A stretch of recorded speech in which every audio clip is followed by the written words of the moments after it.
If you think you know the truth about monsters, think again. What I'm about to tell you will shatter everything you believe about the creatures that hunt in the darkness. My name is Chen, and 3 months ago, I was just another college student worried about finals and student loans. Now I'm the only human witness to a war that's been raging in the shadows for centuries. And the worst part? I'm falling in love with one of the monsters. The first kill. The screaming started at 2:47 a.m. I know the exact time because I was staring at my phone, unable to sleep, when the sound ripped through the night air of Millbrook. It wasn't human, couldn't be human. No person could make a sound that primal, that filled with agony and rage. I lived in a studio apartment above Chen's corner store, my family's business in what used to be the safe part of town. Used to be. Over the past 6 months, 23 people had gone missing. The police called them random disappearances. The local news blamed it on a serial killer. They were all wrong. I crept to my window, pressing my face against the cold glass. The street below was bathed in the sickly yellow glow of old streetlights, creating pools of light separated by gulfs of shadow. That's when I saw him. A man stood in the middle of the street, but something was wrong with his proportions. Too tall, too still. His skin was marble white, reflecting the light like polished stone. He was holding someone by the throat. A young woman, maybe my age, her feet dangling off the ground. "Please," she gasped, the sound carrying in the dead air. "Please, I have a family." The pale man tilted his head, studying her like she was an interesting specimen. When he smiled, I saw fangs gleaming in the streetlight. Real fangs. "So did I once," he said, his voice carrying an accent I couldn't place. Old. Refined. But that was 3 centuries ago. That's when the second scream came. Not from the woman, but from somewhere behind me.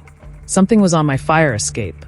I spun around, heart hammering, and found myself staring through the window at a pair of golden eyes. They belonged to the largest wolf I'd ever seen, easily the size of a small horse, with midnight black fur and teeth that looked capable of tearing through steel. The wolf and I stared at each other for what felt like hours, but was probably only seconds. Then it threw back its head and howled, a sound so haunting and beautiful that it made my chest ache. Below, the vampire's head snapped up. He dropped the woman, who crumpled to the asphalt, and hissed like an angry cat.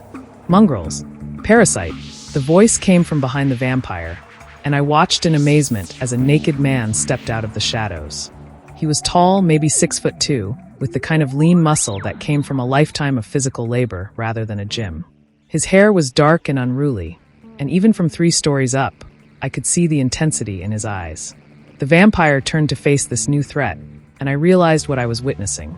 This wasn't random violence. This was war. "Marcus," the vampire said, and somehow made the name sound like a curse. "Still playing hero to the cattle? Still murdering innocents, Victor?" Marcus replied, his voice gravelly and warm despite the situation. "Some things never change." "Oh, but they do." Victor's smile was all predator. "Your pack grows smaller each month. Soon, there won't be enough of you left to matter." Marcus began to circle Victor, moving with fluid grace. "We'll see about that." The woman Victor had dropped was trying to crawl away, leaving a trail of blood on the asphalt. Neither of the supernatural beings paid her any attention. They were focused entirely on each other. That's when I made the stupidest decision of my life. I opened my window. "Hey!" I shouted, my voice cracking. "Leave her alone." Both Victor and Marcus looked up at me, and I felt the bottom drop out of my stomach. Victor's eyes were like chips of ice, beautiful and completely inhuman. Marcus's golden gaze was warmer, but no less dangerous. "A witness," Victor mused. "How inconvenient." He moved faster than should have been possible, launching himself up the side of my building like gravity was optional. I stumbled backward, tripping over my coffee table, as Victor landed on my fire escape with impossible grace. That's when Marcus moved. He didn't climb, he transformed. His human shape exploded outward in a ripple of muscle and fur, bones cracking and reforming with wet sounds that would haunt my dreams.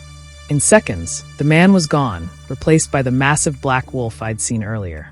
The werewolf, because that's what he obviously was, leaped straight up 3 stories and crashed through my window in an explosion of glass and fury.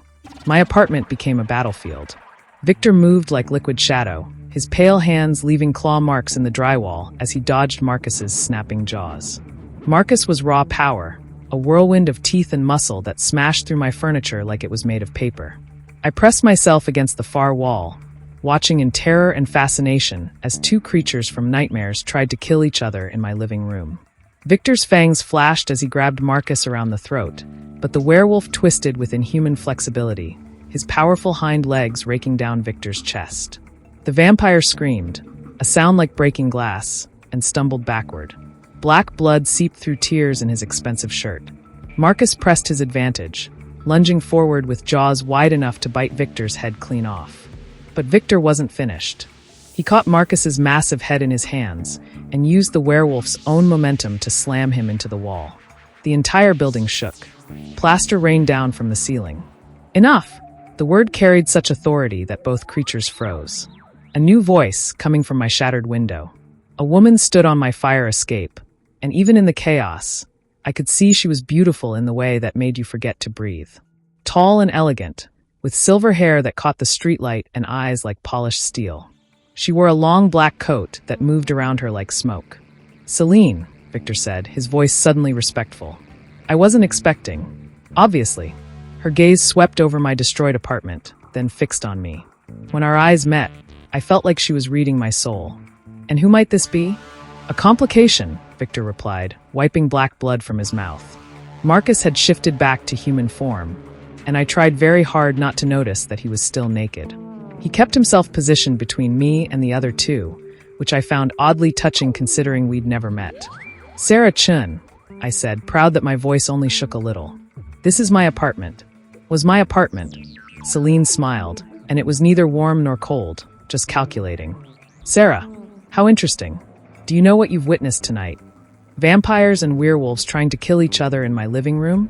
Accurate, if simplistic." She stepped through the window frame with fluid grace, her heels clicking on the broken glass. "Victor, you were hunting in werewolf territory again. The boundaries were never clearly established in this district," Victor protested. "They are now." Marcus's voice was rough, probably from the transformation. "This entire neighborhood is under pack protection. Your kind feed elsewhere, or you don't feed at all." Victor's eyes flashed dangerously. "You can't protect them all, dog. There are so few of you left." The tension in the room spiked, and I could practically taste the violence about to erupt. That's when Celine held up one elegant hand. "Enough," she said again. "Victor, return to your nest. Marcus, see to your pack. This ends here." "What about the girl?" Victor asked, his gaze sliding to me like a caress. "The girl," I said firmly, "is standing right here and can speak for herself." Celine's smile widened slightly. "I like her. She has spine." Her expression grew serious. "Sarah, what you've seen tonight must remain secret. The balance between our kinds is delicate, and humans knowing the truth would only make things worse." "Worse how?" I demanded. "Wars have consequences," she said simply. "And this one is far from over." With that ominous statement, she turned to leave. Victor bowed slightly, actually bowed and followed her. At the window, he paused and looked back at me. "Until we meet again, Sarah Chen." Then they were gone, leaving me alone with a naked werewolf and a destroyed apartment. Marcus grabbed a throw blanket from my ruined couch and wrapped it around his waist. Now that the immediate danger was past, I could really look at him. He was probably in his late 20s, with strong features and several days' worth of stubble. There was a scar running along his left shoulder, and his knuckles were covered in small cuts that looked like they'd come from frequent fighting. "Are you hurt?" he asked, his voice gentler now. I took inventory. "Scared? Definitely. Confused? Absolutely. Hurt? I don't think so." He nodded, relief flickering across his face. "Good. Pack a bag. You can't stay here." "Excuse me?" I bristled. "This is my home. My family's business is downstairs. I'm not going anywhere with a complete stranger who just destroyed my apartment while wrestling with a vampire." "That vampire knows where you live now," Marcus said patiently. "He knows you've seen him. That makes you a target." The weight of what had happened was starting to sink in. I looked around at my ruined apartment, glass everywhere, my couch in pieces, a werewolf-shaped hole in my wall. My normal life had just ended, violently and without warning. "This is insane," I whispered. "Yeah," Marcus agreed. "It really is. But it's also your new reality. Look, I know this is overwhelming, but right now, the most important thing is keeping you alive. Victor won't give up easily, and neither will his nest." "Why do you care what happens to me?" Marcus was quiet for a long moment, studying my face. Because you tried to help that woman. Most people would have stayed hidden, but you opened your window and tried to help a stranger. That matters. Something warm unfurled in my chest at his words. What happened to her? The woman Victor was holding. Marcus's expression darkened. I saw her crawling away while we were fighting. She's probably at the hospital by now. She'll live, but she'll need plastic surgery to hide the bite marks. The casual way he said it made the horror real. This wasn't a movie or a book. People were actually getting hurt. Killed. How long has this been going on? I asked. The war? Centuries. But it's gotten worse in the last year. Victor's nest has been pushing into pack territory, hunting more aggressively. They're trying to drive us out. Why? Marcus ran a hand through his dark hair. Power. Territory. Resources. The usual reasons anyone goes to war. He paused. There's also a prophecy, but that's complicated. More complicated than vampires and werewolves? I asked dryly. He actually smiled at that, and the expression transformed his entire face. Fair point. Look, I know this is a lot to process, but right now we need to focus on immediate survival. Pack a bag with essentials. I'll take you somewhere safe, and we can figure out the rest later. Part of me wanted to argue, to insist on staying in my familiar space and pretending none of this had happened. But the rational part of my brain, the part that had seen Victor's inhuman speed and those gleaming fangs, knew Marcus was right. Somewhere safe being? Pack territory.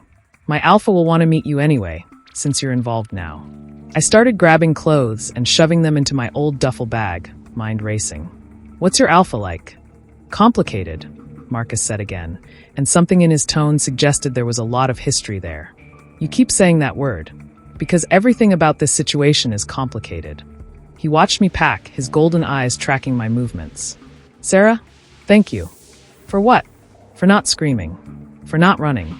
Most humans would have completely lost it by now. I zipped up my bag and slung it over my shoulder. Who says I'm not completely losing it? I might just be really good at hiding it. Marcus's smile was warmer this time. Either way, I'm impressed. As we prepared to leave through the fire escape, apparently the front door was too risky. I caught sight of myself in the cracked mirror on my dresser. My black hair was disheveled, my oversized NYU t-shirt was covered in plaster dust, and my eyes were wide with shock and adrenaline. I looked like someone whose life had just been turned upside down by supernatural creatures. I looked exactly like what I was. Ready?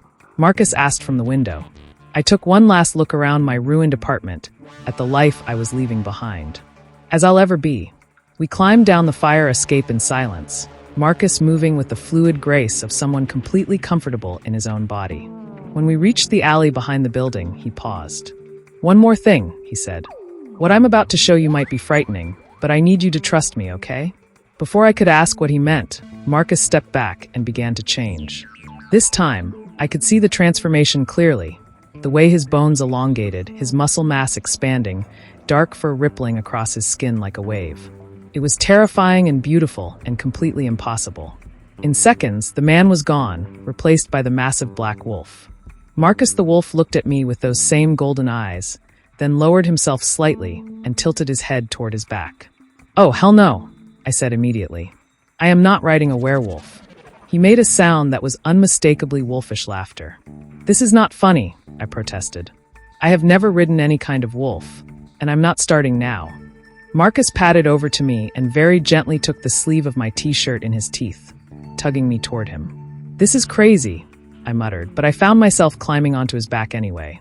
His fur was incredibly soft, and he was warm like a furnace. If you dump me off, I'm never speaking to you again. He made that laughing sound again, then took off at a pace that should have been terrifying but somehow felt right. We moved through the shadows of Millbrook like ghosts, Marcus avoiding the main streets with an ease that spoke of years of practice. As we ran through the night, the wind whipping through my hair, I found myself thinking about the woman Victor had been holding. She was alive, Marcus had said. She would need surgery, but she would live. How many others hadn't been so lucky? And what the hell was I getting myself into? The pack. The werewolf safe house was not what I expected. I'd been picturing something out of a horror movie. A creepy cabin in the woods, maybe some caves.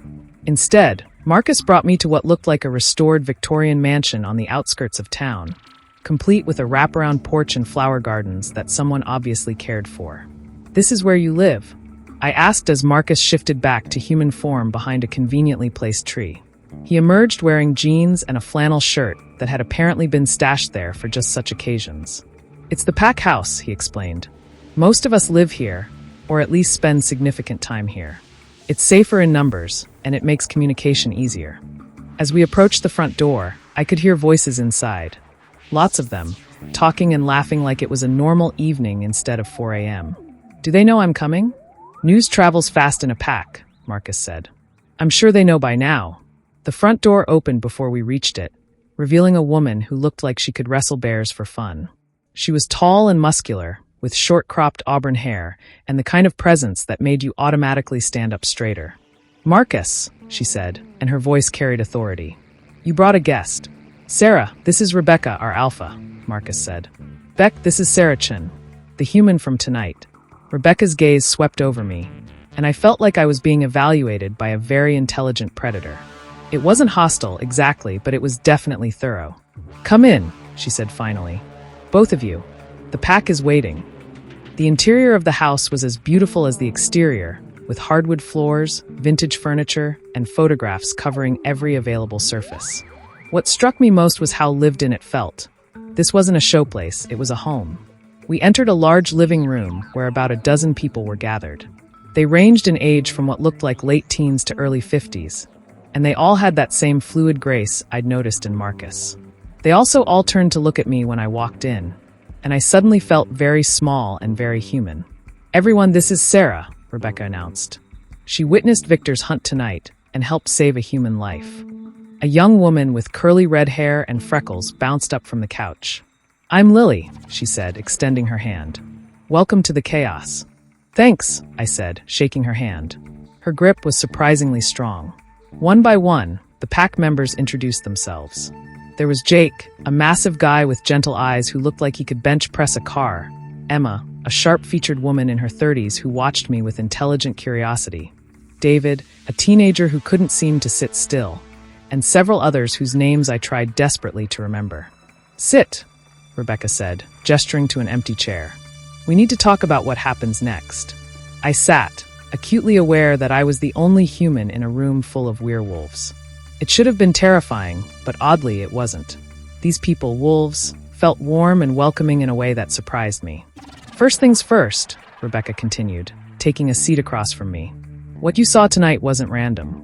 The vampires have been systematically hunting in our territory, trying to provoke a response." "Why?" I asked. "Because they want us to break the accord," Emma said. Her voice was crisp, professional. "There's a treaty between our kinds that's kept the peace for decades. If we attack them directly, they can claim we violated it first." "But they're already attacking," I protested. "That woman tonight was human," Rebecca finished. "The accord doesn't protect humans, unfortunately. It only governs supernatural on supernatural violence." The casual way she said it made my stomach clench. "So humans are just acceptable casualties?" Marcus, who had been quiet since we arrived, finally spoke up. "Not to us. We've always protected humans in our territory. It's who we are. It's also why we're losing," Jake said grimly. "We spend so much energy protecting humans that we can't focus on the real threat." "Jake," Rebecca's voice carried a warning. "What?" "It's true." Jake's massive frame was tense with frustration. "Every night we have pack members patrolling human neighborhoods instead of hunting vampires. Meanwhile, they pick us off one by one. We've lost 7 pack members in the last 6 months," Lily said quietly. 7. The room fell silent. I could feel the weight of their grief, their fear, their anger. "I'm sorry," I said, and meant it. "I had no idea." "How could you?" David, the teenager, spoke up. "Humans don't even know we exist. You live your normal lives while we die trying to protect you." "David," Marcus said sharply. "Enough." "No, it's fine," I said. "He's right. I was completely oblivious. But I'm not anymore. What can I do to help?" The question surprised them. I could see it in their faces. "You want to help?" Rebecca asked.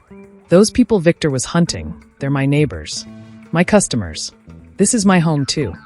I looked around the room, meeting each of their gazes.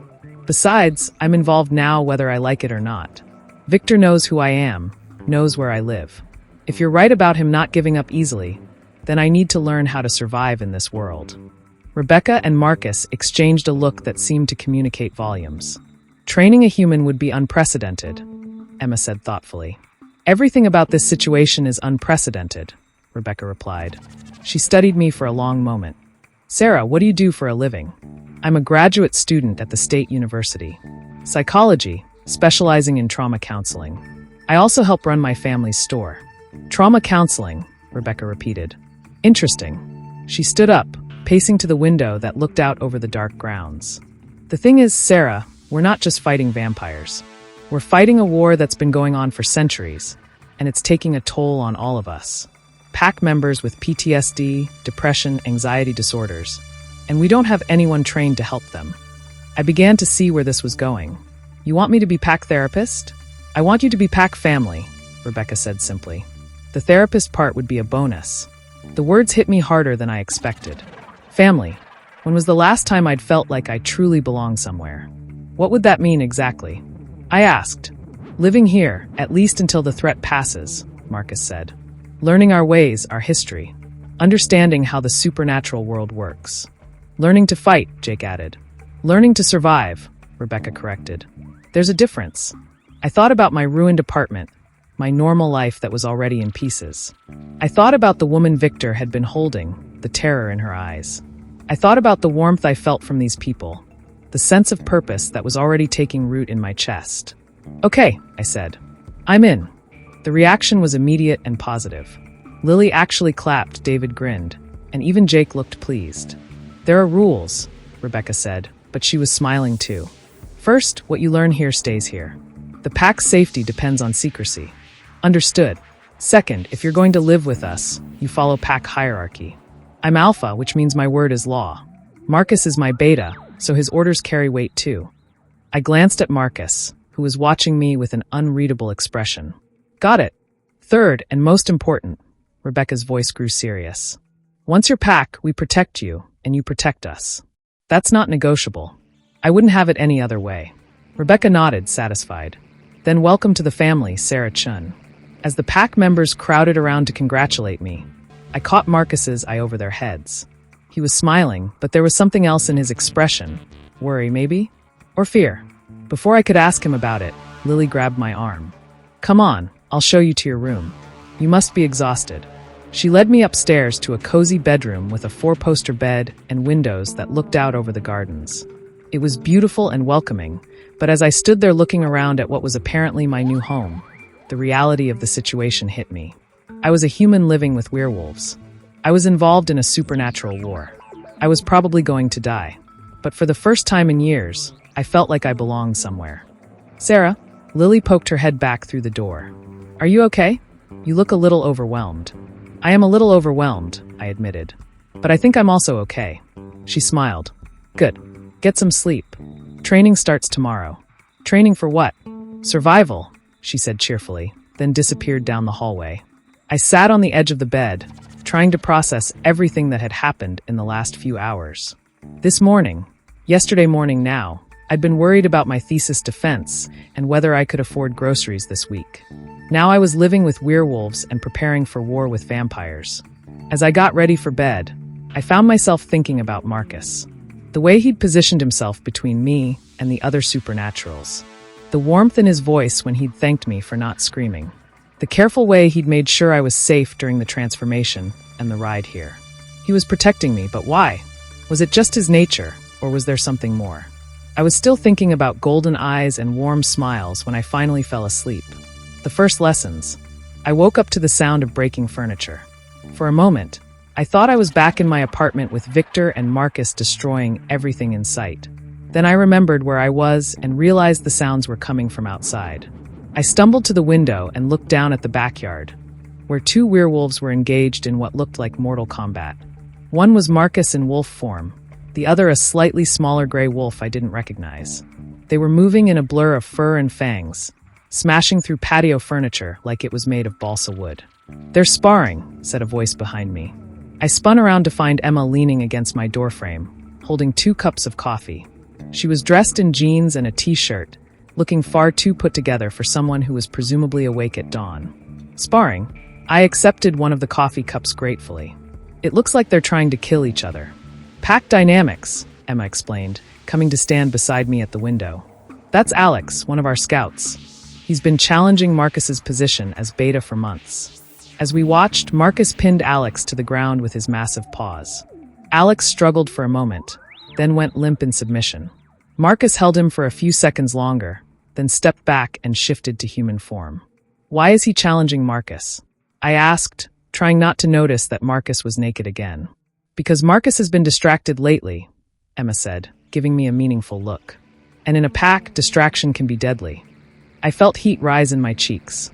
You think I'm a distraction? I think you're a human who Marcus risked his life to save, who he brought into pack territory, and who he can't seem to stop looking at, Emma said dryly.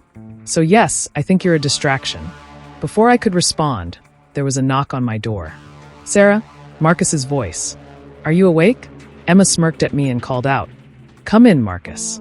He entered wearing jeans and a t-shirt, his dark hair still damp from what I assumed was a very quick shower. There were fresh scratches on his arms from the sparring match. Good morning, he said, his eyes finding mine immediately. How did you sleep? Better than I expected, I said honestly. Though I did wake up to the sound of you and Alex trying to murder each other. Marcus grimaced.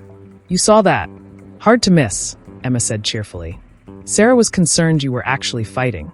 We were, Marcus said. But it was necessary. Pack hierarchy has to be maintained. And is it? I asked. Maintained, I mean? For now. Marcus's expression was serious. But Emma's right, I have been distracted lately. I need to do better. The way he was looking at me made it clear who, had been distracting him. I felt that warm flutter in my chest again, followed immediately by guilt. These people were at war, and I was making it harder for them to survive. Maybe I should, I started to say. Don't, Marcus interrupted, seeming to read my thoughts. Don't blame yourself for this. Alex has been looking for an excuse to challenge me for months. If it wasn't you, it would be something else. Still, I said. Still nothing. His voice was firm. You're packed now. That means we protect you no matter what. And it means you stop apologizing for existing. Emma was watching this exchange with obvious interest. Well, this is cozy, but we should probably get Sarah fed and start her training. Training for what exactly? I asked as we headed downstairs. Survival, Emma said. Combat basics, supernatural law, pack dynamics, vampire behavior. Vampire behavior? Know your enemy, Marcus said grimly. Victor won't give up, and he won't be alone next time.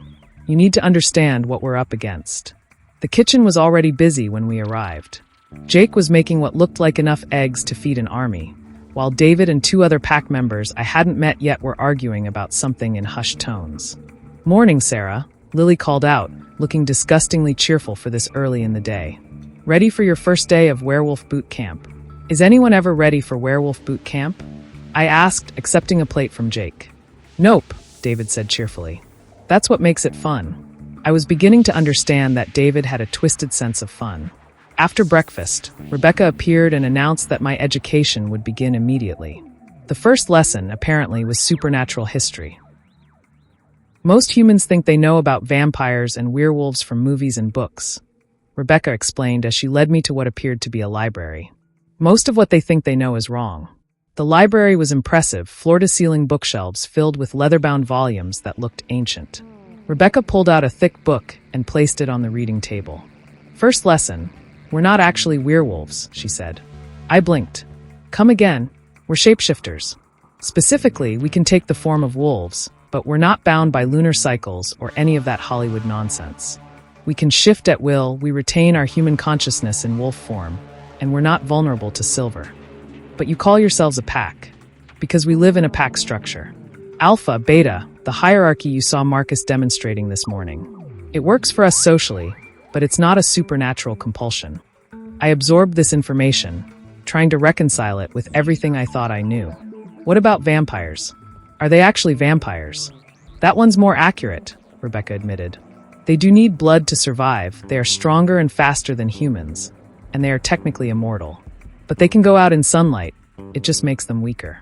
Garlic is useless, holy water is useless, and a wooden stake through the heart will kill them. But so will decapitation or massive blood loss. Silver bullets? Will kill them just like regular bullets will kill them. The key is doing enough damage fast enough that they can't heal. I spent the next 2 hours reading about the history of supernatural creatures, the various treaties and accords that govern their interactions, and the delicate balance that kept the human world ignorant of their existence. It was fascinating and terrifying in equal measure. The important thing to understand, Rebecca said when I'd finished the first chapter, is that this war between our pack and Victor's nest isn't just about territory. There are larger forces at play. What kind of forces? Rebecca hesitated, then pulled out another book. This one looked even older, its leather binding cracked with age. There's a prophecy, she said reluctantly. It's ancient, probably bullshit, but Victor believes in it. She opened the book to a page covered in symbols I didn't recognize, alongside what looked like a translation in archaic English. When the blood moon rises and the old boundaries fail, I read aloud, a bridge shall be built between the worlds of night and day. Through this bridge shall pass the one who brings either salvation or destruction to all who walk in shadow. I looked up at Rebecca. That's suitably vague and ominous. What does it mean? No one knows for sure. But Victor thinks it refers to a human who can somehow tip the balance of power between supernatural species. He's been hunting for this person for decades. A chill ran down my spine. And you think he might believe I'm this bridge person? I think Victor is desperate enough to grasp at any straw, Rebecca said carefully. The fact that you witnessed his hunt, that you intervened, that you're now living with a werewolf pack, it could all seem very meaningful to someone looking for signs and portents. But it's just coincidence. Probably. But in Victor's mind, there are no coincidences. This was getting worse by the minute. Not only was I caught in the middle of a supernatural war, but I might be the specific human one side was looking for.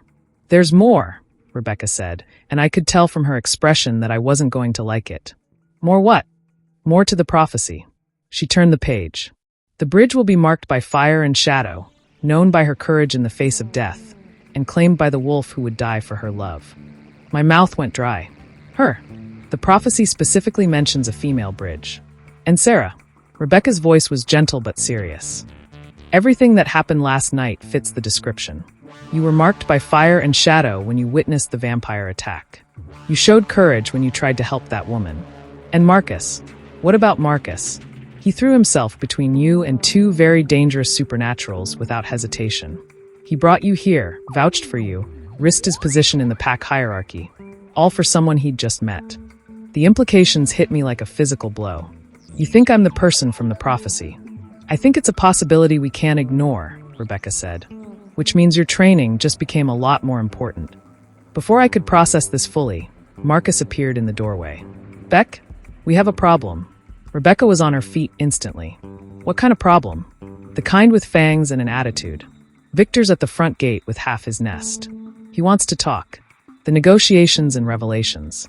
The front porch of the pack house became an impromptu war room as both sides faced off across the carefully maintained gardens. Victor had indeed brought half his nest. I counted at least 6 vampires standing behind him with the kind of perfect stillness that screamed predator. Our side wasn't exactly understaffed either.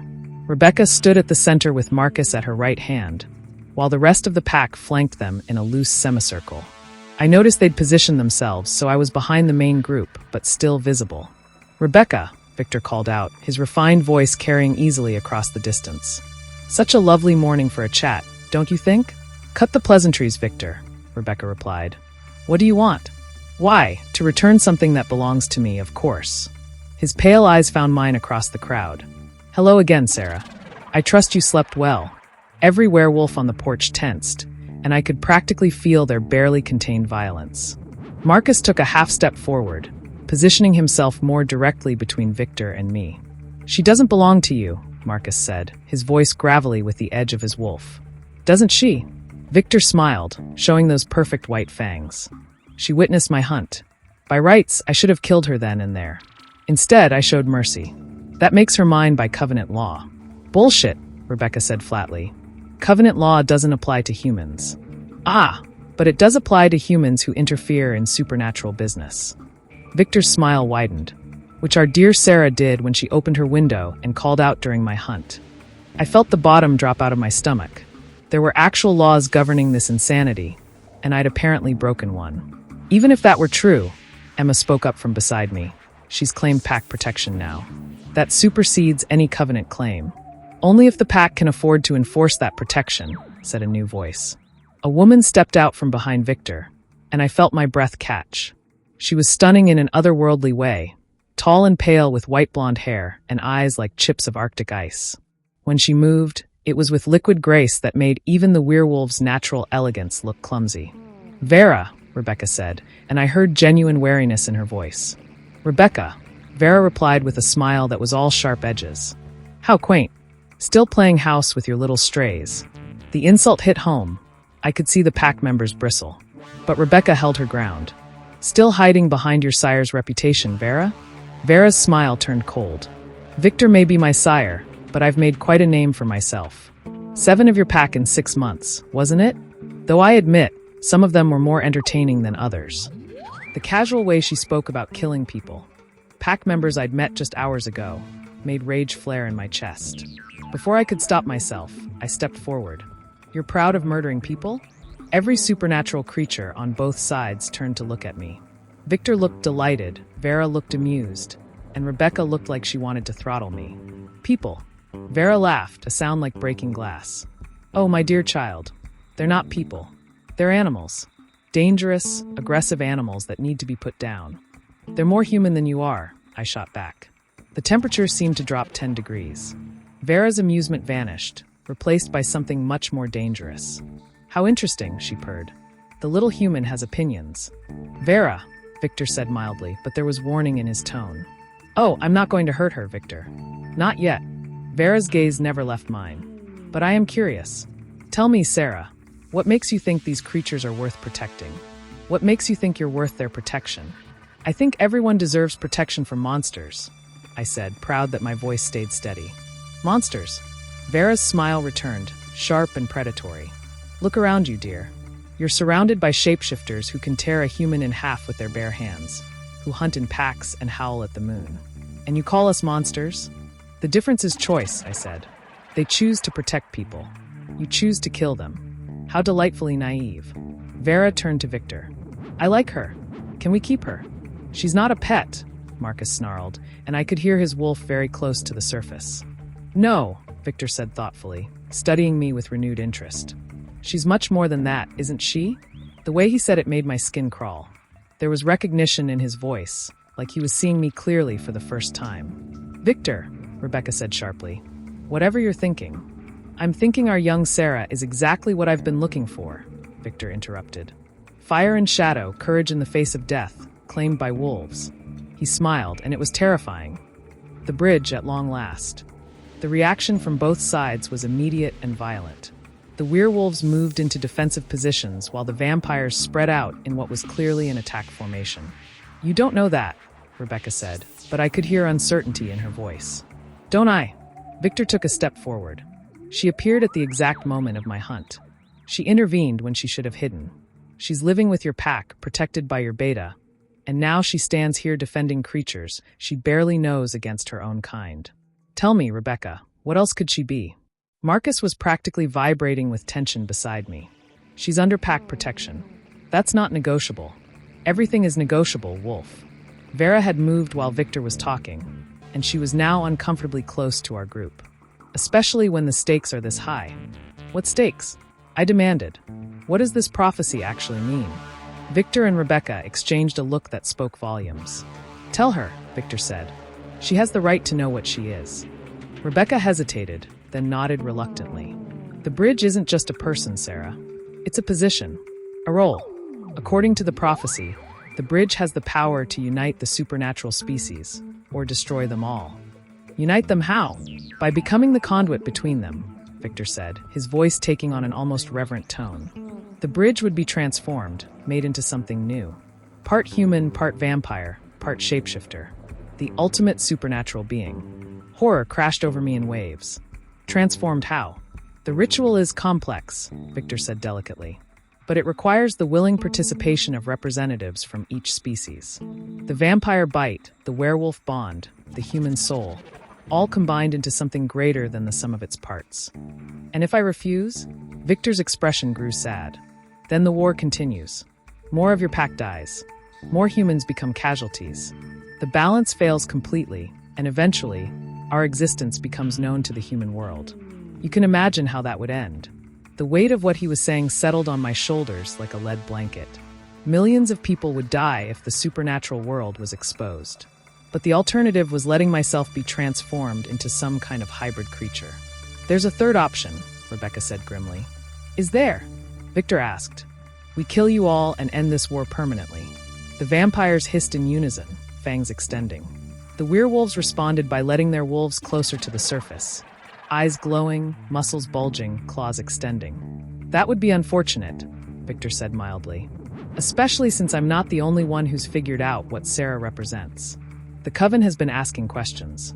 The European pacts are sending emissaries. Soon, everyone will know about the bridge, and everyone will want to claim her. Then we'll fight them all," Marcus growled. "Will you?" Vera laughed. "All of them. How many pack members are you willing to sacrifice for one human, no matter how special?" I could see the pack members exchanging glances, and I knew Vera had hit on their greatest fear. They would die for me. I could see it in their faces. But how many deaths was I worth? "Enough," I said, stepping forward again. "This is my choice. My life. Stop talking about me like I'm not here." Victor inclined his head gracefully. "Of course. What do you choose, Sarah Chen?" I looked around at the faces surrounding me. The pack members who'd welcomed me into their home. Marcus, whose golden eyes held a depth of feeling that made my chest ache. Rebecca, who'd offered me family and purpose. Then I looked at the vampires, beautiful, cold, deadly creatures who saw humans as cattle. "I choose time," I said finally. "Give me time to understand what this means, what the alternatives are. I won't make a decision that affects this many lives without knowing all the facts." Victor studied me for a long moment. "How much time?" 2 weeks. 1 week. Done. I ignored the sharp intake of breath from several pack members. 1 week to decide. "But I have conditions." Victor raised an eyebrow. "You're bargaining with me?" "I'm establishing terms. First, no hunting in pack territory during the week. No killing, no feeding on humans anywhere near here. And in return? In return, the pack doesn't actively hunt your people during the same period." "Sarah," Rebecca started to protest. "Second," I continued, "I want to speak with other supernaturals, not just werewolves and vampires. If there are other species involved in this prophecy, I want to hear from them." Victor nodded slowly. "That can be arranged. Third, I want all the information. Everything. The complete prophecy, the history of the conflict, what this transformation would actually involve. No more hints and half-truths." "Agreed," Victor said, "though you may not like what you learn." "I don't like any of this," I said honestly, "but I'll make an informed decision." "Very well." Victor stepped back and inclined his head in what I was learning was a formal gesture of agreement. 1 week, Sarah Chen. Use it wisely. As the vampires melted back into the shadows with their unnaturally fluid grace, I realized I was shaking. The pack crowded around me, offering support and comfort, but I could see the worry in their faces. "I just bought us a week of peace, but at what cost?" "There's secrets and lies." That evening, I sat in the pack house library, surrounded by ancient books and trying to wrap my mind around what I'd learned. The complete prophecy was even more disturbing than the partial version I'd heard earlier. When the blood moon rises and the old boundaries fail, a bridge shall be built between the worlds of night and day. Through this bridge shall pass the one who brings either salvation or destruction to all who walk in shadow. She shall be marked by fire and shadow, known by her courage in the face of death, and claimed by the wolf who would die for her love. In the hour of choosing, she shall take unto herself the power of all the children of the night, or she shall bring about their ending. By her choice shall the future be written, and by her sacrifice shall peace be won or lost forever. Cheerful, I muttered, closing the book with more force than necessary. Having second thoughts? Marcus asked from the doorway. I looked up to find him watching me with that same unreadable expression he'd worn the night before. He was holding 2 cups of coffee and looked like he hadn't slept. Third and fourth thoughts, actually, I said, accepting one of the cups gratefully. This whole thing is insane. Yeah, it really is. Marcus settled into the chair across from me. For what it's worth, I think you handled Victor well today. Buying us time was smart. Was it? Or did I just delay the inevitable? Marcus was quiet for a long moment, staring into his coffee. Sarah, can I ask you something? Sure. Why did you really agree to help that woman the other night? You could have stayed hidden, stayed safe. Why risk it? I thought about the question, trying to find words for something I'd never really examined. I don't know exactly. I saw someone in trouble, and I had to do something. I couldn't just watch. Even though it was dangerous, especially because it was dangerous. If no one else was going to help her, then it had to be me. I looked up at him. Why do you ask? Because that's exactly why Victor thinks you're the bridge. It's not just about the prophecy matching up. It's about who you are as a person.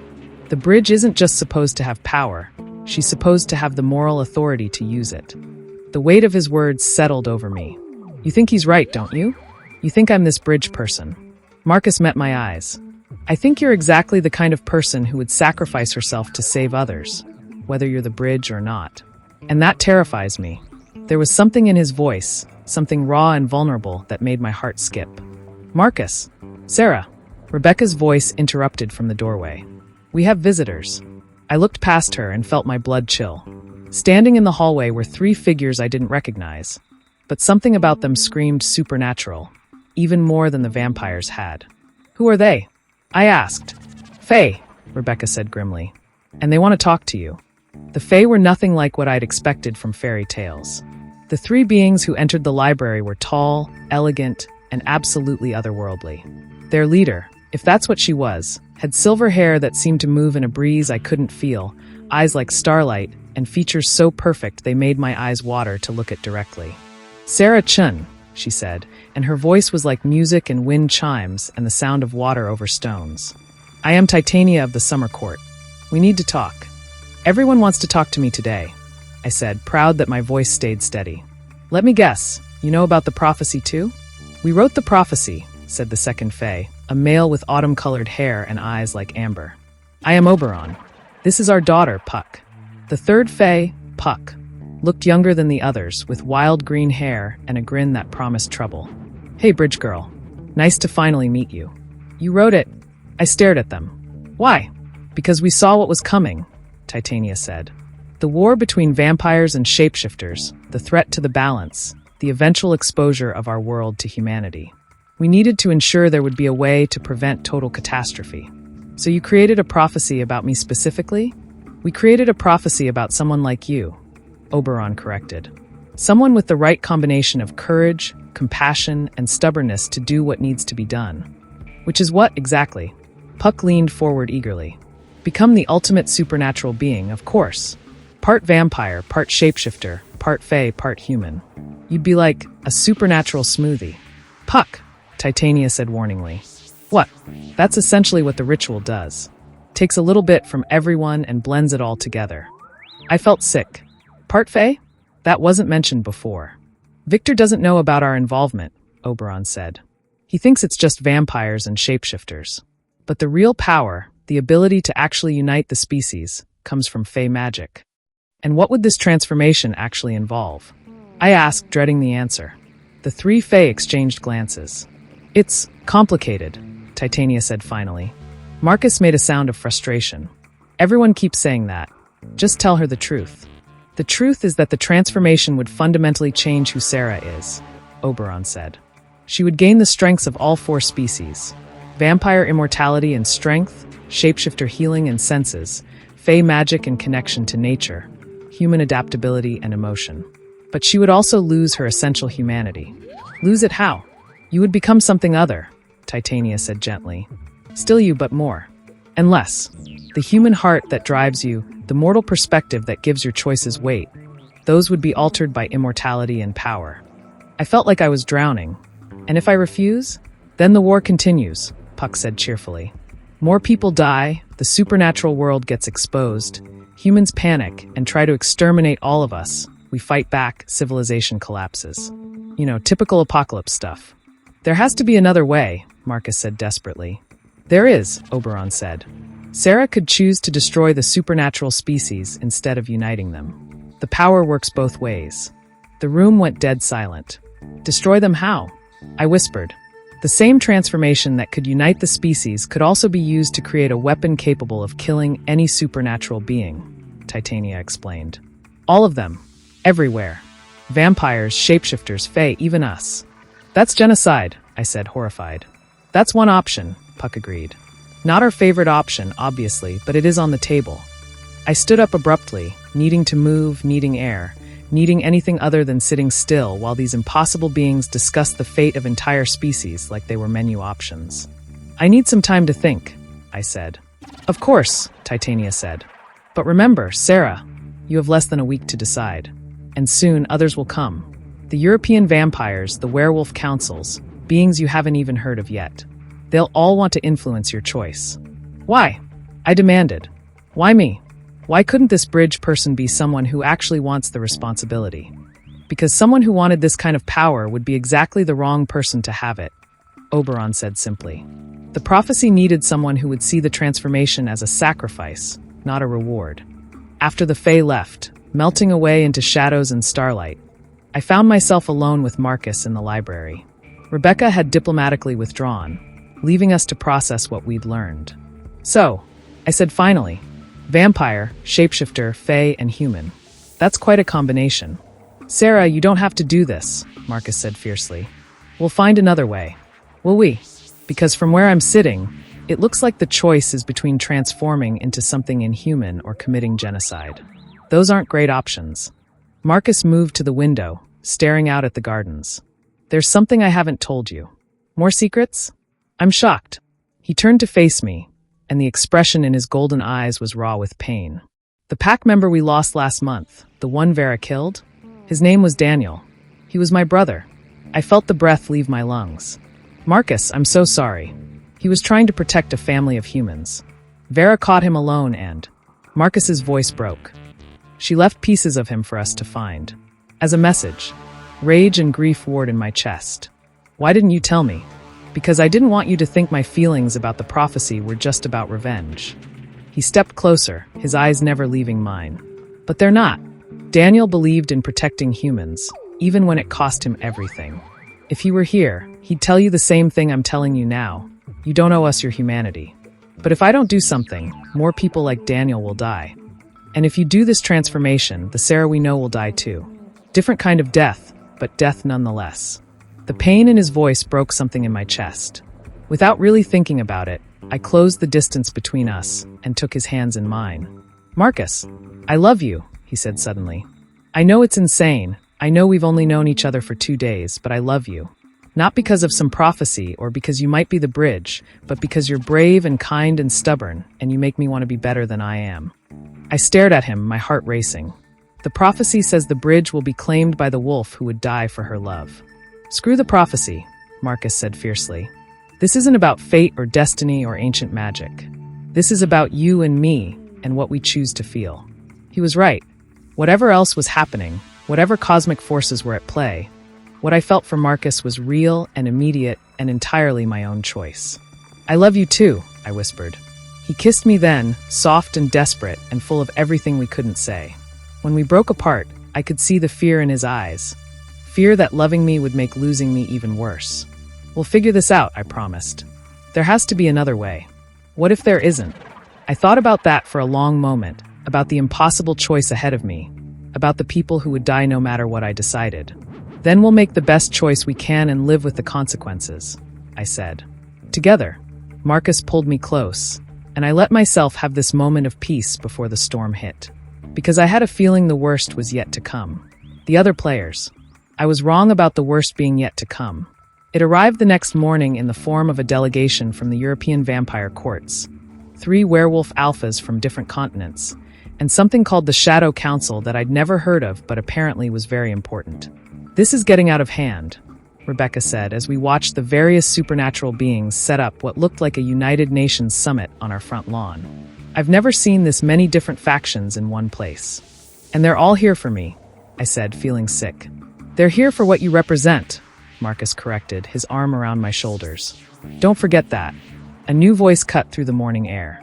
Sarah Chen, so good to finally meet you properly. I turned to see a woman approaching who looked like she'd stepped out of a fashion magazine. Tall, elegant, with platinum blonde hair and clothes that probably cost more than my family's car. But there was something off about her. Her shadow moved independently of her body, and her reflection in the library window was translucent. I'm Lydia Blackthorne, she continued, extending a perfectly manicured hand. I represent the Shadow Council. What's the Shadow Council? I asked, reluctantly shaking her hand. Her skin was ice cold. We're the beings who exist between the worlds, Lydia explained. Ghosts, wraiths, shadow demons. Those who are neither fully alive nor fully dead. We have a stake in this prophecy business too. Great. Another species to add to the mix. Oh, there are more, Lydia said cheerfully. The Jinn are sending a representative, and I heard rumors that the dragon clans might get involved. Dragons are real too? I asked weakly. Very real. Very old. Very interested in maintaining the current balance of power. Lydia's expression grew serious. Which brings us to why I'm here.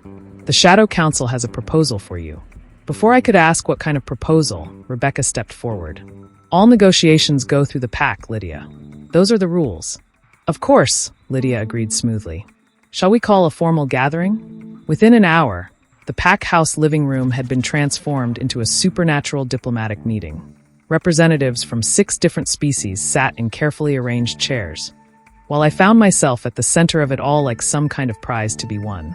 Victor was there with 2 other vampires I didn't recognize. The European delegation was led by a stern-faced woman named Catherine who looked like she could kill someone with her pinky finger.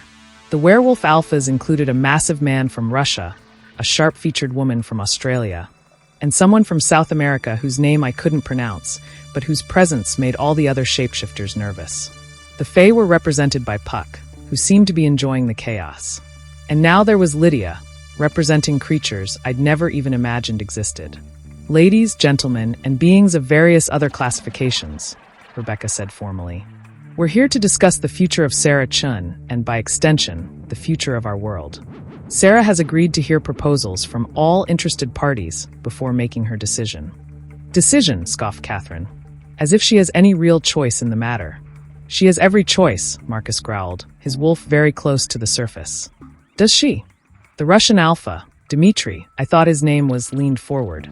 Young woman, do you understand what happens if you refuse the transformation? Not just war between vampires and shapeshifters, but war between all of us. Dragons burning cities. Fae bringing winter that never ends. Shadow demons possessing world leaders. Chaos on a scale your human mind cannot comprehend. And if I accept the transformation? I asked. Peace, Victor said simply. Unity. A golden age for all supernatural beings. Under whose leadership? The Australian alpha, Janet asked sharply. Who exactly would control this all-powerful bridge person? She would control herself, Victor replied. That's rather the point. Bullshit, Janet snapped. No one with that kind of power stays independent for long. Someone will find a way to manipulate her, and then we're all screwed. Which is why the Shadow Council proposes a different solution. Lydia interjected smoothly. Instead of transformation, we offer protection. Sarah remains human, but under our guardianship. We can hide her in the spaces between worlds, where neither vampire nor shapeshifter can reach her. That's not a solution, Rebecca said. That's just removing the bridge from play entirely. Sometimes the best move is not to play, Lydia replied. And let the war continue indefinitely? Victor's voice was sharp with anger. More humans die, more of our kind die, until eventually the mortal world discovers us anyway? There's another option, Puck said suddenly. Everyone turned to look at the young Fae, who was grinning like she'd just thought of something brilliant. What if we change the game entirely? Explain, Dmitri rumbled. The prophecy says the bridge can unite the species or destroy them, right? But what if there was a third option? What if instead of one person becoming all-powerful, we distributed the power among representatives of each species? The room went quiet as everyone considered this. A supernatural council, Janet said slowly, with real power to enforce peace between species.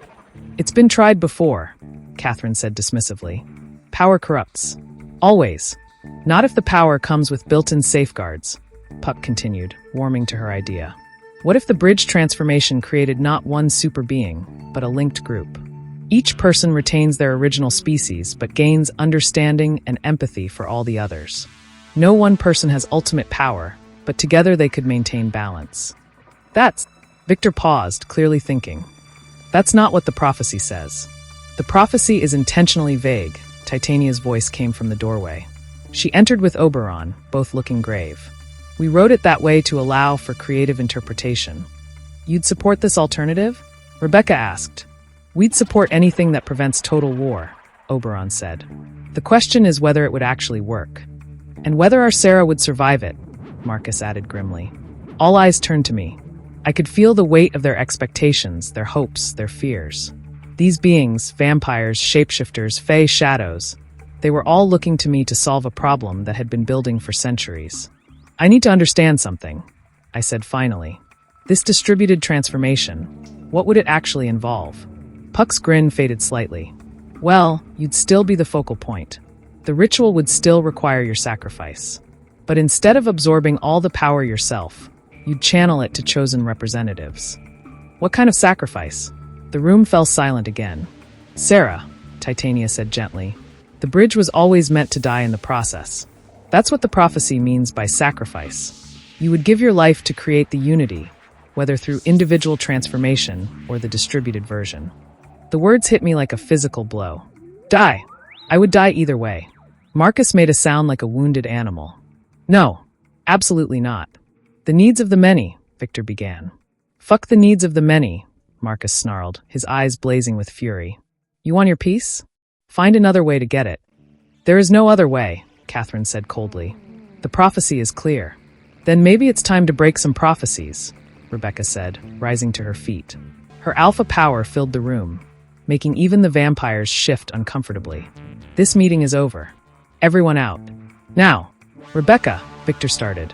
Now, she repeated, and her voice carried the absolute authority of a pack leader protecting her own.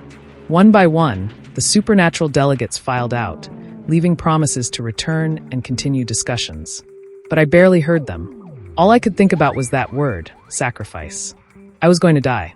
Whatever choice I made, I was going to die. When the room was empty except for the pack, Marcus pulled me into his arms and held me so tightly I could barely breathe. We'll find another way, he whispered against my hair. I promise you, we'll find another way. But as I stood there in his embrace, surrounded by people who loved me and would die for me, I couldn't shake the feeling that maybe there wasn't another way. Maybe some problems could only be solved with sacrifice. And maybe I was finally understanding what it really meant to be the bridge. The betrayal. I should have seen it coming. The attack came at dawn, 3 days before my deadline. I woke to the sound of glass breaking and inhuman screams echoing through the pack house. For a moment, I thought I was dreaming, reliving that first night when Victor and Marcus had fought in my apartment. Then Marcus burst through my bedroom door, his eyes wild with panic. Sarah, we have to go. Now! What's happening? We're under attack. Multiple species, coordinated assault. Someone leaked our location and our defenses. I threw on clothes as quickly as I could while Marcus grabbed weapons from a chest I hadn't even known was in my room.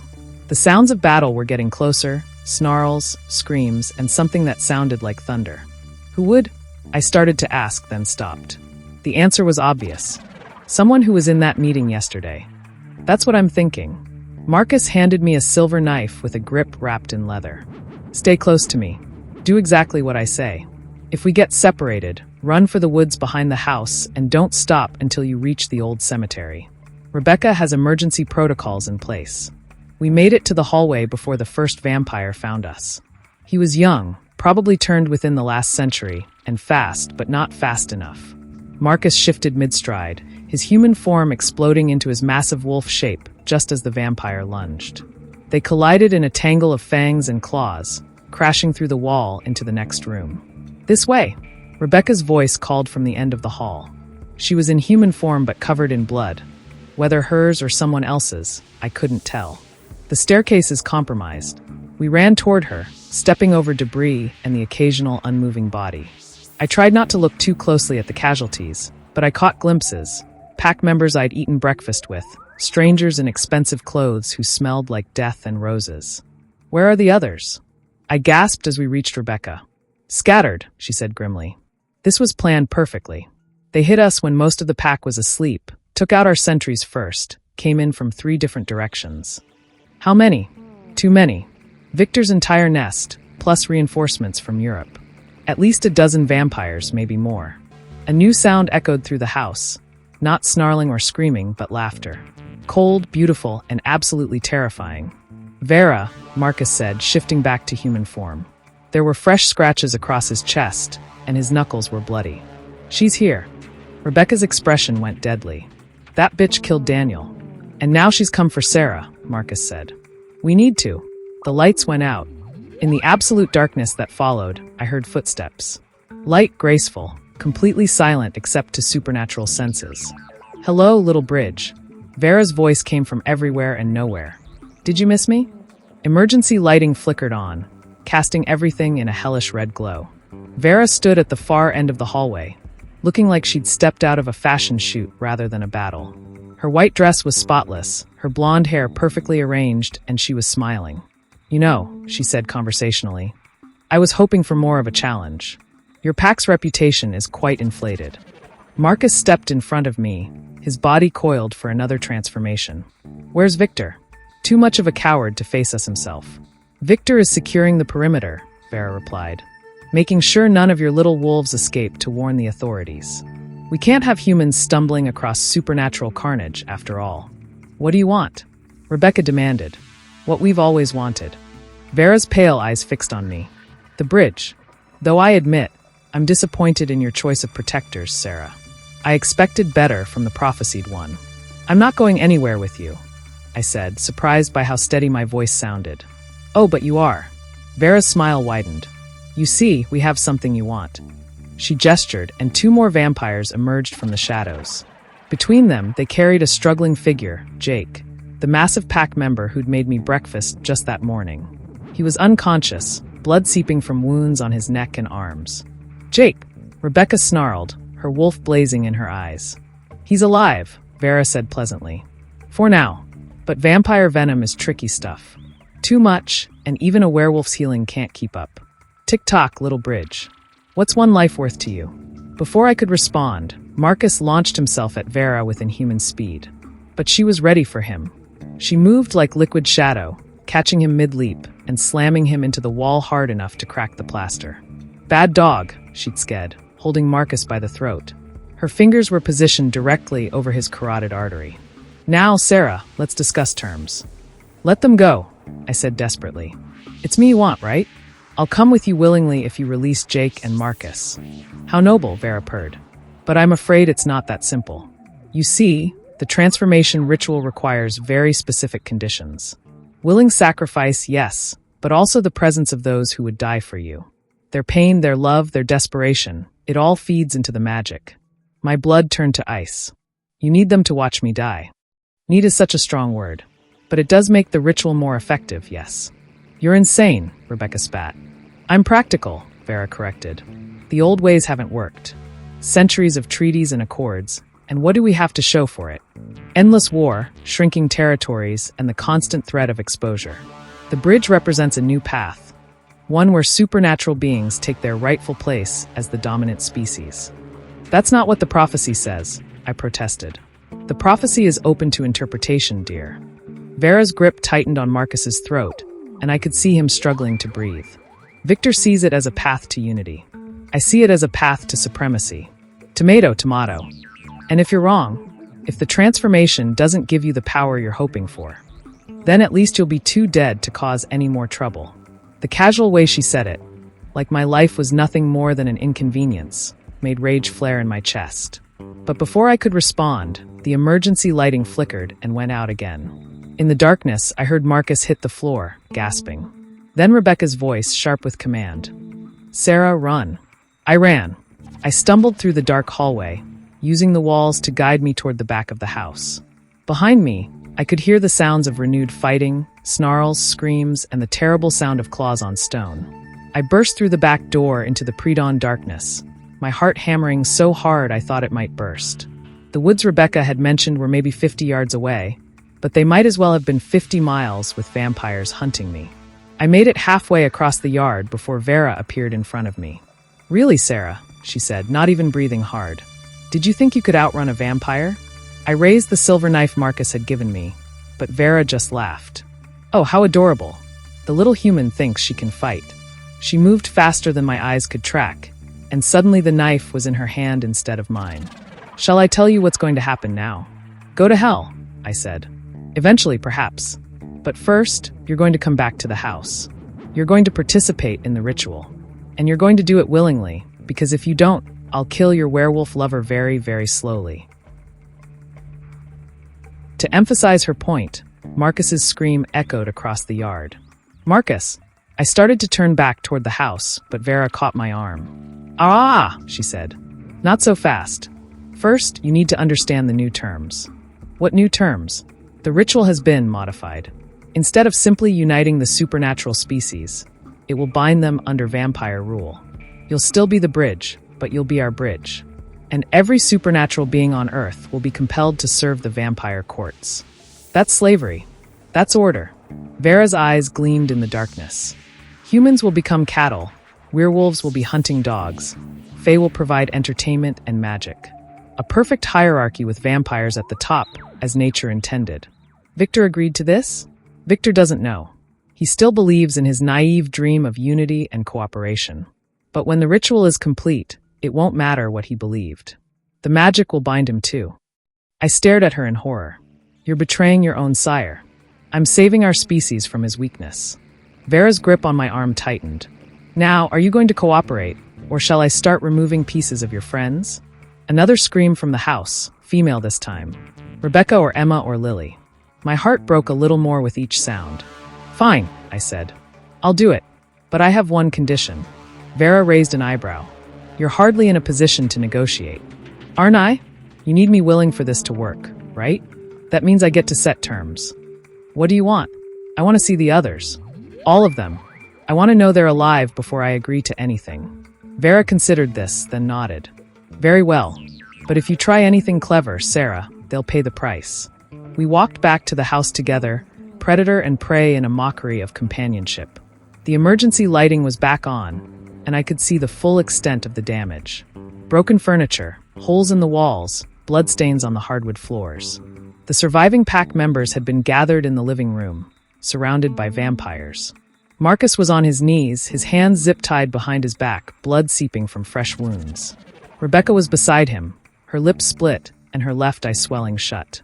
Jake was conscious, but barely, propped against the wall with Emma supporting him. "Everyone alive?" I asked.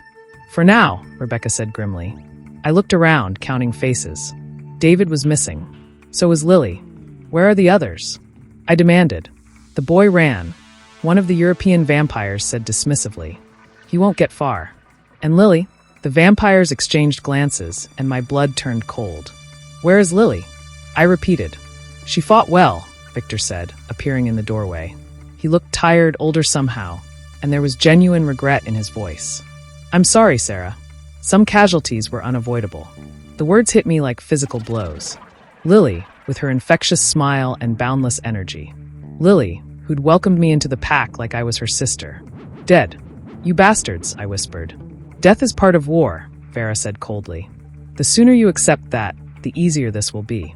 "There's something else," Victor continued, and his expression grew even more grave. "The ritual requires representatives from all major supernatural species to be present.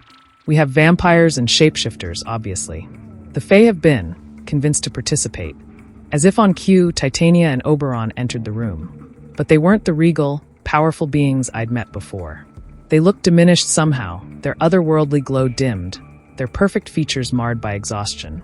"They threatened to ironbind our daughter," Titania said quietly. "We had no choice. Iron.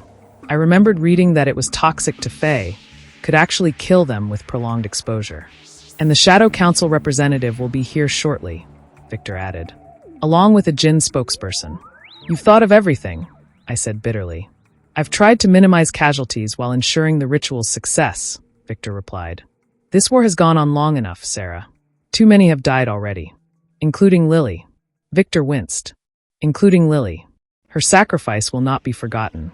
"Her sacrifice?" I stood up, fury giving me strength I didn't know I had.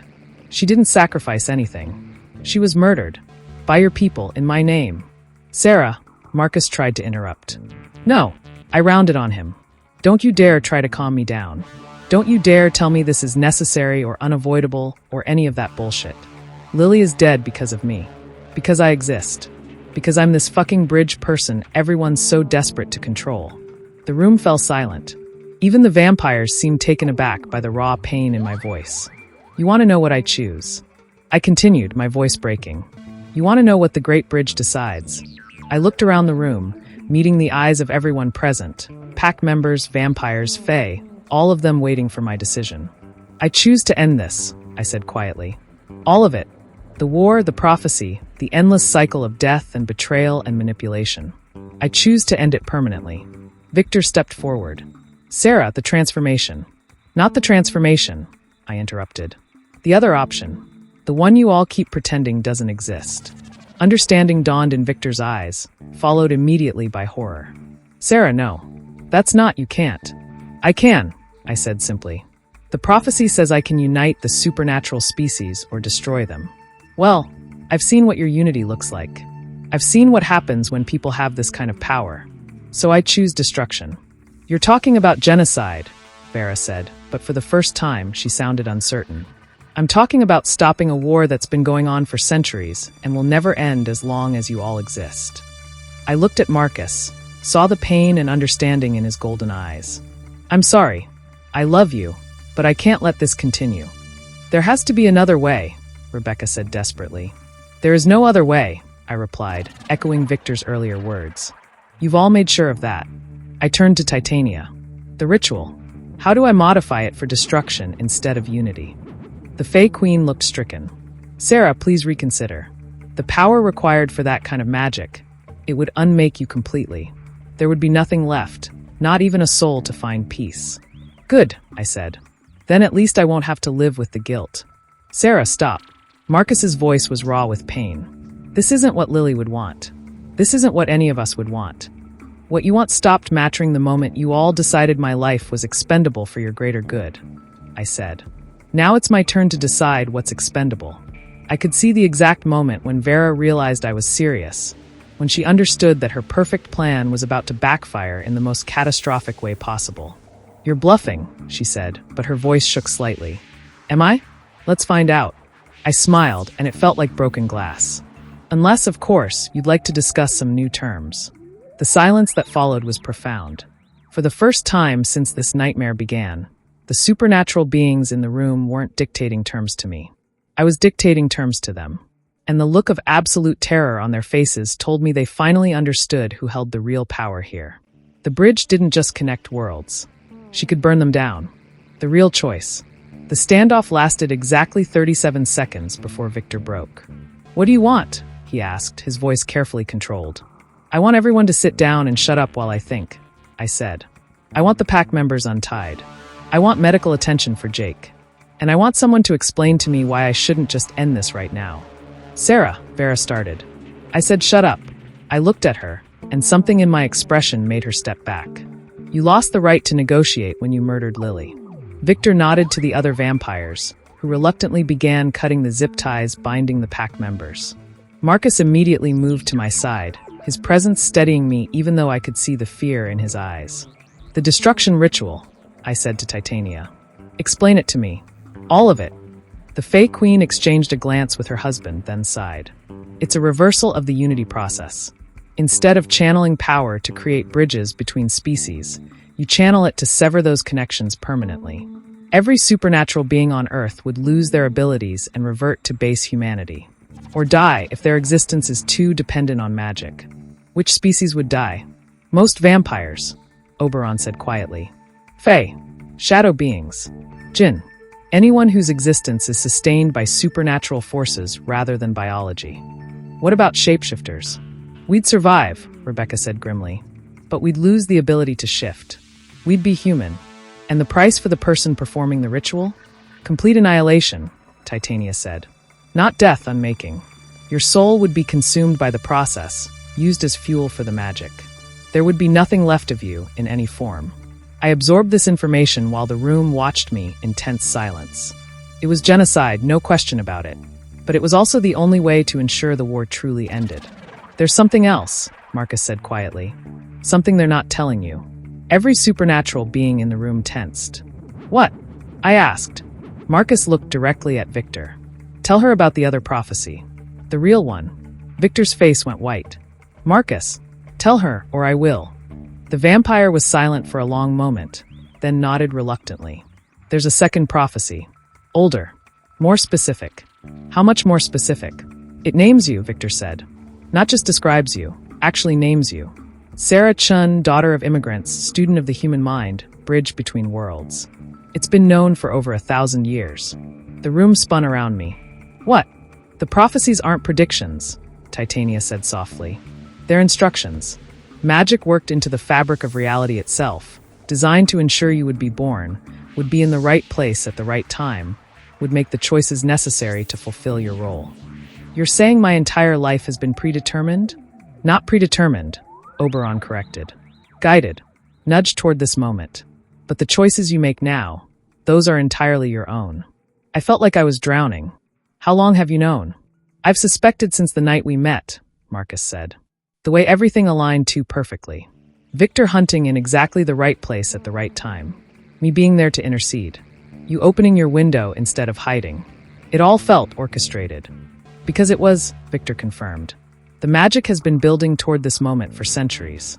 Wars between our species, territorial disputes, the increasing violence.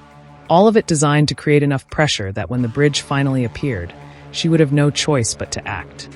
I stared at him in horror. You're saying all those deaths, all that suffering, it was intentional? Not intentional. Inevitable. The magic needed the situation to be dire enough that the bridge would choose to intervene. And now that I know the truth, I asked, what happens if I just walk away? Refuse to play your cosmic game. The magic will find another way, Vera said. Another crisis, another pressure point. It will keep escalating until you, or someone like you, has no choice but to act.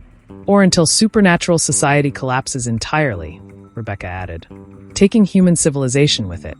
I looked around the room at these beings, vampires, shapeshifters, fae, who had manipulated my entire existence to serve their purposes, who had orchestrated wars and suffering and death to create the exact circumstances that would force my hand. And I realized something important. You're all terrified, I said suddenly. They were. I could see it now, hidden beneath the posturing and negotiation. These ancient, powerful beings were absolutely terrified of what I might choose. You should be, I continued, because you've made one crucial miscalculation. Which is? Victor asked warily. You assumed that knowing about the manipulation would make me more compliant. That understanding the cosmic forces at play would make me feel obligated to fulfill my role. I smiled, and it was sharp as broken glass. But you were wrong. I stepped away from Marcus, away from the pack, moving to the center of the room where I could see everyone clearly. Learning that my entire life has been a setup, that every choice I thought was mine was actually engineered by magical manipulation.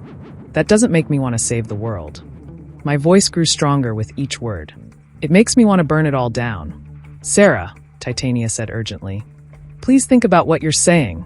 I have thought about it, I interrupted. I've thought about Lily dead because of your games. I've thought about Daniel, Marcus's brother, tortured and murdered while you all played politics. I've thought about that woman Victor was hunting, about all the humans who've died as collateral damage in your endless war. I looked directly at Victor. You want to know what I choose? I choose chaos. I choose to break your perfect system so completely that it can never be put back together. That's not one of the options, Vera said desperately. Isn't it? I turned to the Fae. The prophecy says I bring either salvation or destruction. But it doesn't say salvation or destruction for whom, does it? Titania's eyes widened as she understood. You want to modify the ritual. I want to break the ritual.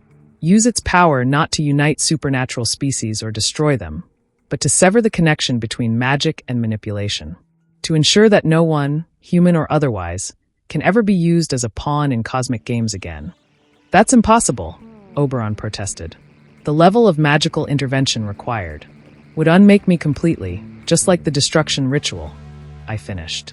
But instead of targeting supernatural beings, it would target the magical systems that allow for prophecies, predetermined destinies, and manipulated fates. Free will for everyone, forever.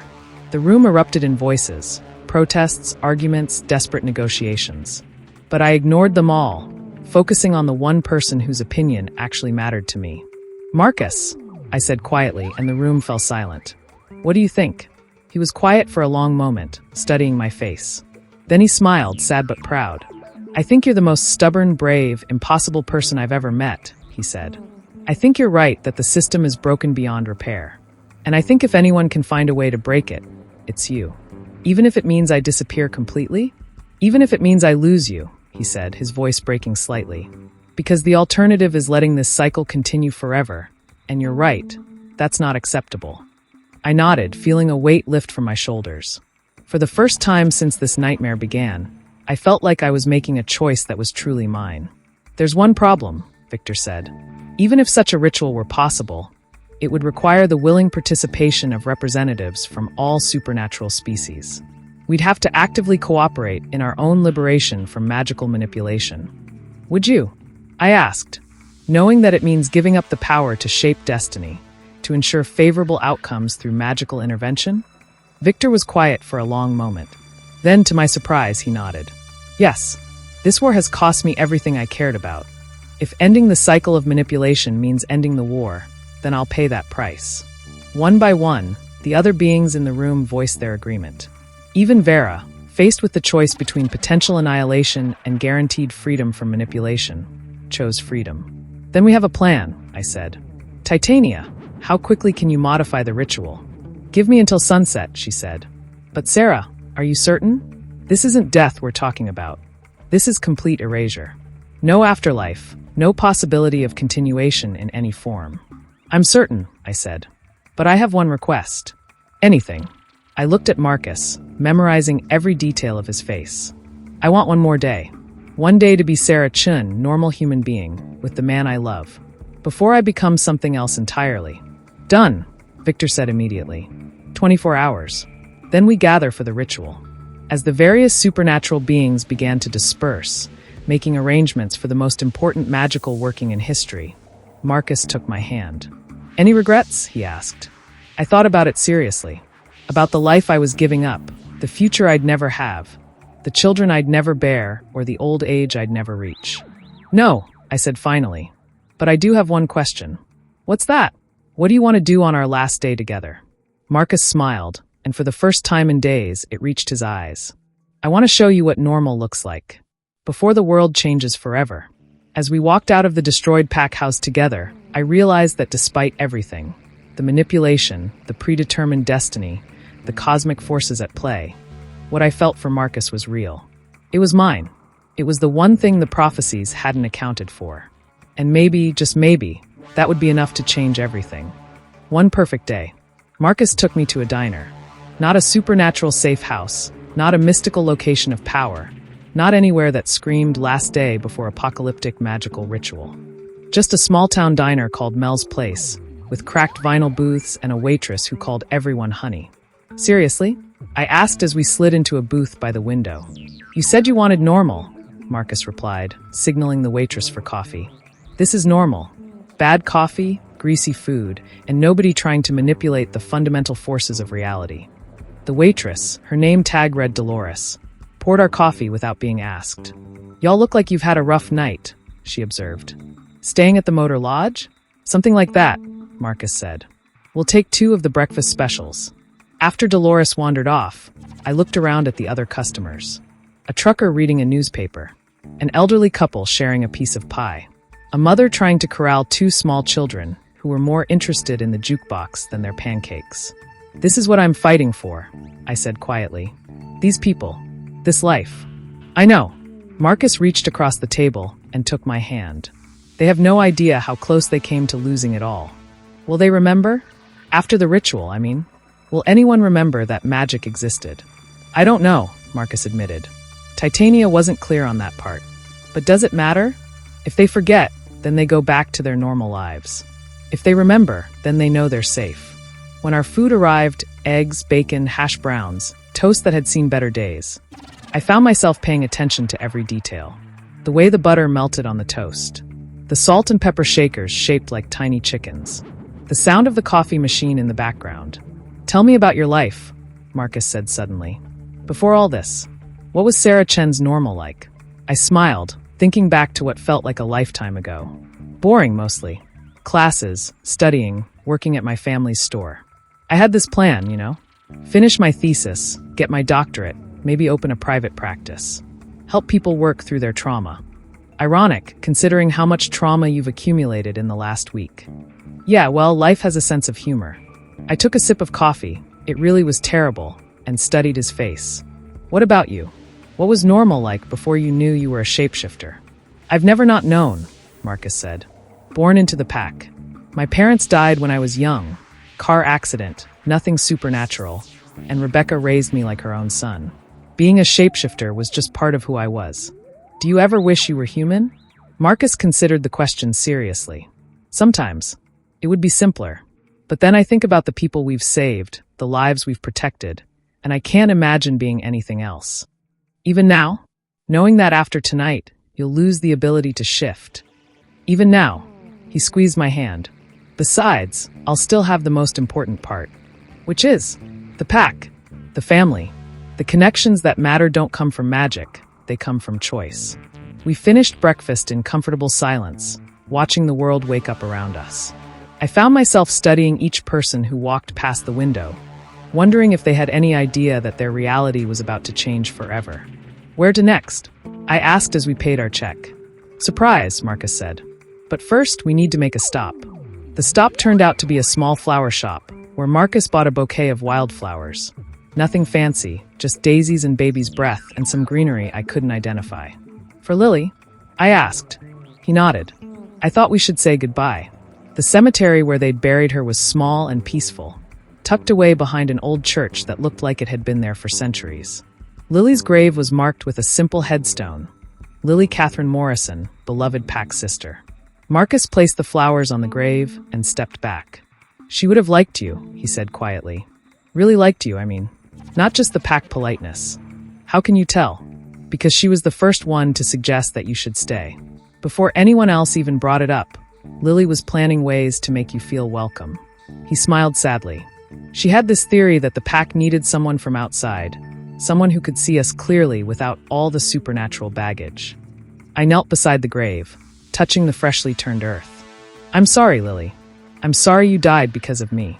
She didn't die because of you, Marcus said firmly. She died because she chose to fight for something she believed in. That's not your fault. That's who she was. Will the ritual bring her back? No, nothing can do that. But maybe it can ensure that no one else dies the way she did. We stayed for a few more minutes, saying our goodbyes to someone I'd barely had the chance to know, but who had welcomed me like family. Then we got back in Marcus's truck and drove to our next destination. A lake, I asked as we pulled into a small parking area surrounded by pine trees. Not just any lake, Marcus said. This is where I learned to shift, where Rebecca taught me control, helped me find the balance between human and wolf. The lake was beautiful, clear water reflecting the sky, surrounded by forests that looked untouched by human development. Marcus led me to a small dock that extended out over the water. Tell me about your first shift, I said as we sat with our feet dangling in the water. Terrifying, Marcus admitted. I was 12 and I had no idea what was happening. One minute I was human, the next I was this massive wolf with no idea how to control the new body. I ran into the forest and got lost for 3 days before Rebecca found me. 3 days? I was so scared of shifting back that I stayed in wolf form. I thought if I became human again, I might not be able to change back, and then I'd be trapped. What changed your mind? Rebecca. She sat with me for hours in her wolf form, just being present. Not trying to force me to change, not lecturing me about control. Just being there. Eventually, I realized that being human didn't mean losing the wolf. It meant choosing which form was right for the moment. And now you'll lose that choice. Marcus was quiet for a moment, watching the sunlight dance on the water. Yeah, but maybe that's okay. Maybe it's time for all of us to learn how to be just human. Are you scared? Terrified, he admitted. Not of losing the wolf, but of losing you. I know you've made your choice, and I know it's the right choice, but that doesn't make it easier. I leaned against his shoulder, breathing in his scent, pine and earth, and something that was uniquely him. I'm scared too. Not of dying, exactly, but of not existing. Of there being nothing left of who I am. There will be, Marcus said firmly. Maybe not in any form we can understand, but the impact you've had, the changes you've made, those will remain. The people you've touched, the lives you've saved. That's immortality in the only way that really matters. We spent the afternoon at the lake, talking and laughing, and just being together. Marcus told me stories about the pack, about growing up surrounded by shapeshifters who loved him unconditionally. I told him about my dreams for the future, about the children I'd wanted to counsel, and the difference I'd hoped to make in the world. As the sun began to set, casting everything in golden light, Marcus pulled me to my feet. "One more stop," he said. This time, he drove us to a small hill overlooking the town of Millbrook. From up here, I could see the lights beginning to come on in houses and businesses, people settling in for what they thought would be just another evening. "This is where I come when I need to remember why we fight," Marcus said. "All those lights, they're families. People living their lives, loving each other, building something meaningful. They don't know about vampires or shapeshifters or ancient prophecies.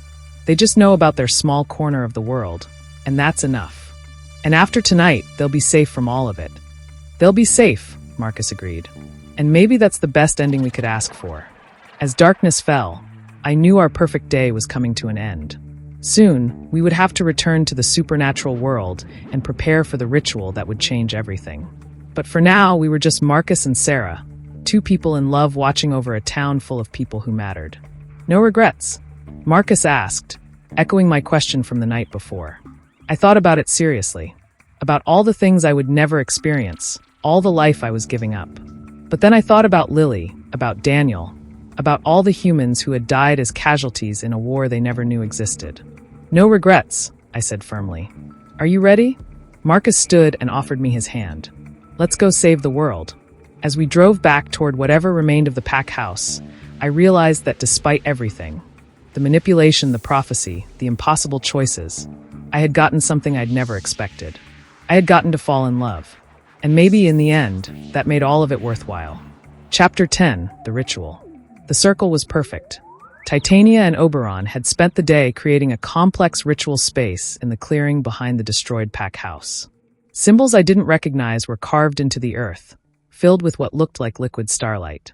Crystals the size of my head formed geometric patterns around the perimeter, and the air itself seemed to hum with barely contained power. "It's beautiful," I said, surprised.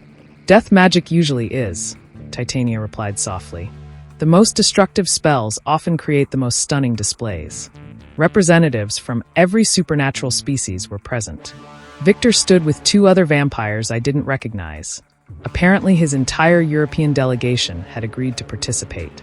Rebecca led the surviving pack members, their faces grim but determined. The Fae courts were represented not just by Titania and Oberon, but by a dozen other beings whose forms seemed to shift and flow like living light. Lydia from the Shadow Council had arrived with creatures that made my eyes water to look at directly. The Jinn representative was a tall, elegant woman wreathed in smoke who introduced herself as Zahara. There was even someone from the Dragon clans, a severe-looking man in an expensive suit who radiated heat like a furnace. "Everyone's here," Victor observed. "Are you ready, Sarah?" I looked around at these beings who had shaped my life without my knowledge, who had manipulated events to bring us to this moment. A week ago, I would have been terrified. Now I just felt tired. "I'm ready," I said. "But I need to say something first." The assembled supernaturals fell silent, waiting. "I want you all to understand what you're agreeing to," I continued. "This isn't just about ending the war between vampires and shapeshifters. This is about fundamentally changing the nature of reality. After tonight, there will be no more prophecies, no more predetermined destinies, no more cosmic forces pushing people towards specific choices. We understand the consequences," the dragon representative said. His voice sounded like controlled fire. "The question is whether you do." I nodded. "I understand that I'll cease to exist in any meaningful way. I understand that the magical systems that have governed supernatural society for millennia will be broken beyond repair. I understand that some of you will die in the process, and others will be forever changed. And you're willing to pay that price?" Zahara asked, smoke curling around her words. "I'm willing to pay that price to ensure that no one else has to," I said simply. "No more Sarah Chens, manipulated from birth to serve cosmic purposes. No more wars orchestrated by magical forces beyond anyone's control. No more sacrifice of individuals for the greater good." Marcus stepped forward to stand beside me. "She's not doing this alone." "Marcus, no." I started to protest. "Yes," he said firmly. "The ritual requires willing sacrifice from someone who loves you. That's me. And before you argue, remember that this is my choice too." Rebecca moved to join us. "And mine." The pack stands with Sarah. One by one, every person in the clearing stepped forward. Victor, despite everything he stood to lose. The Fae, who would lose their connection to magic entirely. Even Vera, whose plans for supernatural supremacy were crumbling around her. We all choose this, Victor said. Together. Titania nodded gravely. Then let us begin. The ritual was nothing like I'd expected. There was no chanting, no dramatic speeches, no moment of climactic power. Instead, it was quiet, almost meditative. Each species representative approached me in turn, placing their hands on my shoulders and speaking a single word in their ancient languages. With each touch, I felt something fundamental shift inside me. Not the accumulation of power I'd feared, but something more like understanding. I could feel the magical threads that connected all supernatural beings, the ancient systems that governed their interactions, the prophecies and destinies that shaped their choices. And I could see how to unravel it all. Now, Titania whispered. I closed my eyes and reached for the power building inside me, not to claim it, but to redirect it. Instead of uniting the species under one banner or destroying them outright, I began to carefully, systematically dismantle the magical frameworks that bound them. The process was excruciating. I could feel parts of myself being consumed by the effort, used as fuel for the massive working. But I could also feel the results: ancient bonds breaking, prophecies dissolving, the weight of predetermined destiny lifting from every supernatural being present. Sarah, Marcus's voice seemed to come from very far away. Stay with me. But I was already fading, my consciousness scattered across the magical networks I was dismantling. The last thing I felt was Marcus's hand in mine, solid and real and human. Then there was nothing. 6 months later, Marcus woke up human every morning, and every morning, he was surprised by how much he didn't miss the wolf. He made coffee in the small apartment he'd rented in downtown Millbrook. The pack house had been too damaged to rebuild, and besides, most of the pack had scattered after the ritual. They were all human now, all struggling to figure out who they were without their supernatural identities. Some were handling it better than others. Rebecca had opened a counseling center, using her natural leadership abilities to help other former supernaturals adjust to their new lives. Jake was working construction, his human strength still impressive even without supernatural enhancement. Emma had gone back to school, studying law with the intention of protecting the rights of people who remembered being something more than human. The world hadn't ended when the supernatural disappeared. In fact, most humans never noticed the change. The few who had known about vampires and shapeshifters found their memories hazy, uncertain. A collective unconscious decision to let the past stay buried. Marcus finished his coffee and walked to work.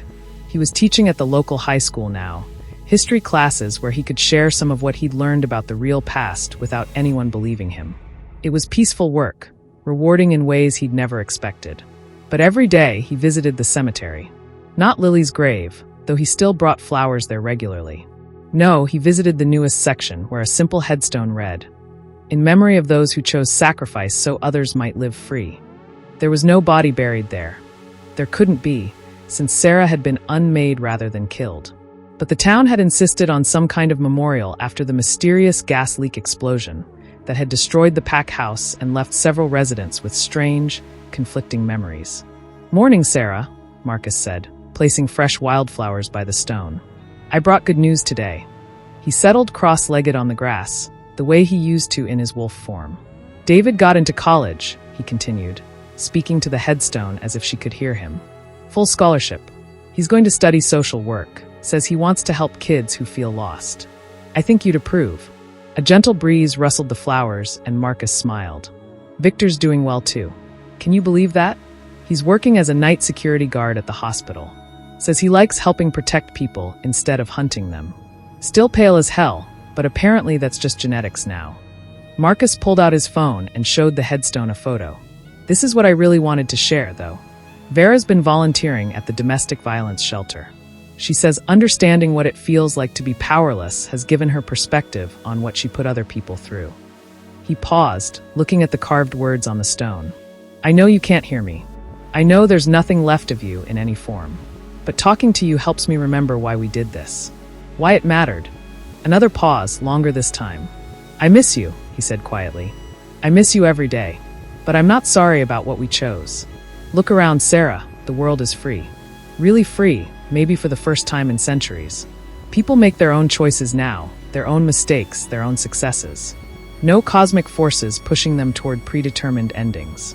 He stood, brushing grass off his jeans. "I love you," he said to the headstone, the same words he'd spoken to her living face 6 months ago. And I promise I'll keep living. For both of us. As Marcus walked away, he didn't see the small miracle that occurred behind him. For just a moment, the wildflowers by Sarah's memorial stone glowed with a soft, warm light.